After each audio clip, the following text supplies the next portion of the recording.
ગુજરાતમાં લોકસભાની 26 બેઠકની ચૂંટણી માટે કુલ 572 ઉમેદવારીપત્ર ભરાયા છે, પરંતુ ચકાસણી દરમિયાન 120 ફોર્મ વિવિધ કારણોસર રિજેક્ટ કરવામાં આવ્યા છે, જેમાં સૌથી વધુ જામનગર બેઠક પર 12 અને ગાંધીનગર બેઠક પર 11 ફોર્મ રદ થયા છે। હવે 26 બેઠક માટે 452 ઉમેદવારો માન્ય રહ્યા છે। જો કે ફોર્મ પરત ખેંચવાની પ્રક્રિયા હજુ ચાલુ છે, જે સોમવારે બપોરે 3 વાગ્યા સુધી ચાલશે। ત્યારબાદ બેઠકો પર આખરી ઉમેદવારોનું ચિત્ર સ્પષ્ટ થશે। તો બીજી તરફ 4 વિધાનસભાની પેટા ચૂંટણી માટે ભરાયેલા 83 ફોર્મ પૈકી 15 રદ થતા 68 ફોર્મ માન્ય રહ્યા છે।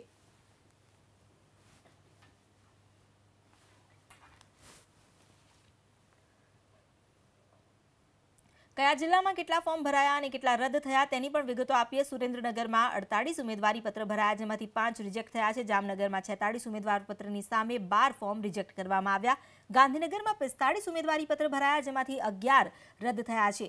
અમદાવાદ પશ્ચિમ બેઠક પર 17 ઉમેદવારીપત્રમાંથી 4 રિજેક્ટ થયા છે, તો કચ્છમાં 14 ઉમેદવારીપત્રમાંથી 4ને રિજેક્ટ કરવામાં આવ્યા છે। બનાસકાંઠામાં 26 ઉમેદવારોએ ફોર્મ ભર્યા હતા, જેમાંથી 6ના રિજેક્ટ કરવામાં આવ્યા છે। પાટણમાં 18 ઉમેદવારીપત્રની સામે 4 રદ થયા છે। મહેસાણામાં 20 ઉમેદવારીપત્રની સામે 3 રદ કરાયા છે, જ્યારે સાબરકાંઠામાં 27 ઉમેદવારીપત્રની સામે 3 રિજેક્ટ થયા છે।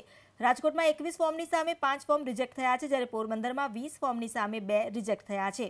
જૂનાગઢમાં 19 ઉમેદવારીપત્ર ભરાયા, જેમાંથી 6 રિજેક્ટ કરવામાં આવ્યા।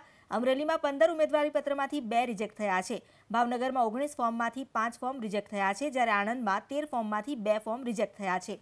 ખેડામાં 12 ઉમેદવારીપત્ર ભરાયા હતા, એમાંથી 2 રિજેક્ટ કરવામાં આવ્યા છે, જ્યારે વડોદરામાં 20 ઉમેદવારોએ ફોર્મ ભર્યા હતા, જેમાંથી 6 રદ થયા છે।